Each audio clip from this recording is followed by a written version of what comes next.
दोपहर का वक्त था। जंगल के अंदर एक घनी झाड़ियों के पास शेरनी अपने 3 नन्हे बच्चों के साथ आराम कर रही थी। बच्चे अभी खेल ही रहे थे कि अचानक झाड़ियों में सरसराहट हुई।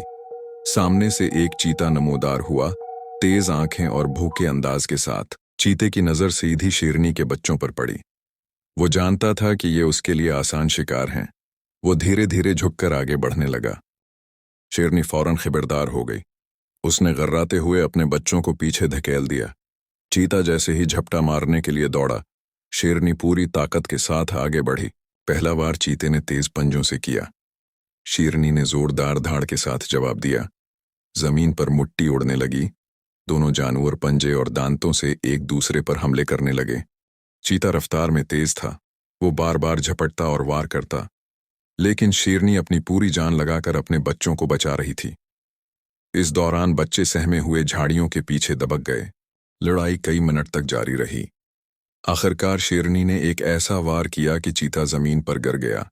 उसने चंद लम्हे तक कराहने के बाद पीछे हटना ही बेहतर समझा और तेजी से झाड़ियों में गायब हो गया।